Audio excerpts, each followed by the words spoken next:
I'm also like, take somebody like Andrew Tate. You fuck with Tate? Well, that's what I wanted to ask you. You don't but you seem to share a lot of similar values with him. We share a lot of values, but Andrew Tate, here's the thing about Andrew Tate, man, and as young men, I can see why you guys look up to him, because you are moralist men.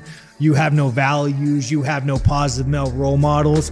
So you latch onto a piece of shit like Tate, who has money, who has women. And you say, no, I want to be like Tate. All my problems in the world, they're because women are fucking me. They're because this is fucking me. No, that's not it. So Andrew Tate is a con artist. Did you ever watch that interview? Go to the first one. You ever watch that interview where Let's talk about this. Yeah. You ever watch that interview where he goes on in detail about how he pretended to be a cam girl and used to rob people's savings? That was probably on ours. Yeah, I think that might have been on Maybe. ours. Yeah, He had the girls do the webcams, and then he was taking 100% of the earnings. And no. He 100%? He also said that he would go on there and pretend to be men and have them send them $100K. No, he'd go on there and pretend to be the girl. Yeah, pretend to be a girl and have them send. So this guy who is a utter con artist, and he shows no remorse. That's what every OnlyFans girl's doing right now. Don't you think every OnlyFans OnlyFans has some assistant guy that's OnlyFans obviously yeah I know. Every girl I know on OnlyFans, you guys, they don't even run their OnlyFans. So it's the same shit. So all the top earners of OnlyFans, when you're on there talking to them, you're not talking to them, you're talking to a male assistant. Yeah. But to see the way he talked with no remorse, it wasn't, you know what, man? I did something so morally wrong. I took advantage of men. I took money from men. It was like, nah, damn, I'm a con artist. I'm a piece of shit.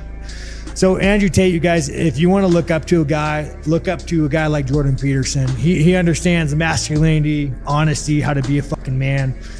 But I'm telling you, Andrew Tate, he's not your messiah.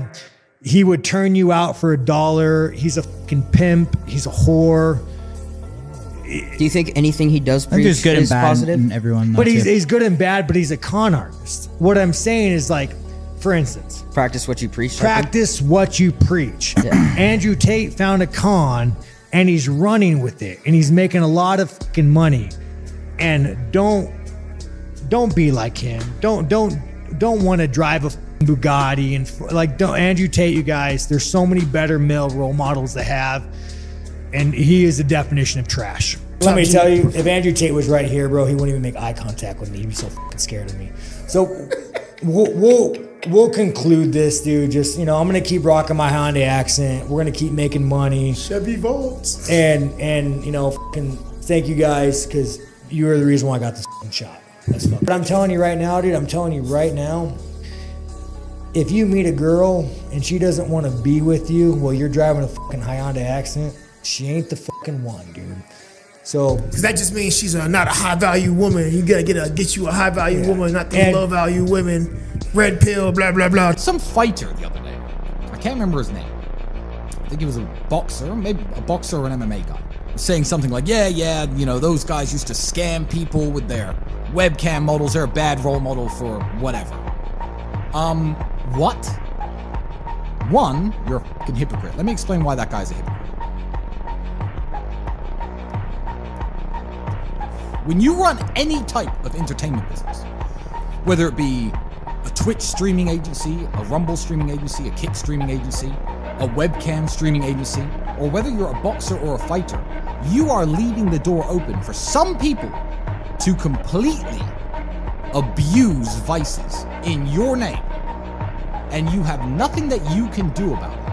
When you run a webcam studio, there are people who will visit the girls and talk to them in a very healthy way, spend $50 on a weekend, and exit. And then you get addicts who are uncontrollable, who will throw all their money at webcam models until they're destitute.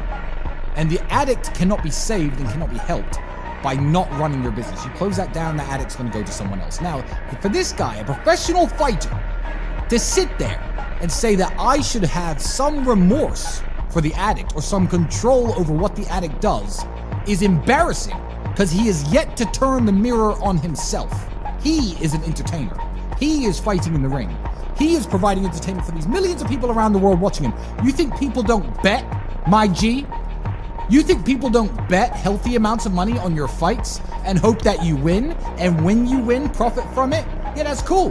Because the betting and the fight purses are linked. The fact that there's so much gambling involved and the fact that people bet is why you get paid in the fucking first place. And let me tell you something. The big money in the betting and the big money in the gambling doesn't come from the guys who watch your fights and use this gambling service in a healthy way. No, it comes from the addicts, the degenerates, the people who cannot be helped. Every time you fight, somebody has lost everything he had. And for me to sit there, having done what I've done and having lived the life I lived, and say this fighter should feel remorse. This fighter is a bad example to men because through his fight purses, he has scammed millions out of degenerate gamblers who cannot help themselves would be false. And for you to lace up and say, you know what? If you want to be a critic of me, you want to be a critic of my brother, okay, cool, good. Then you do this, my friend.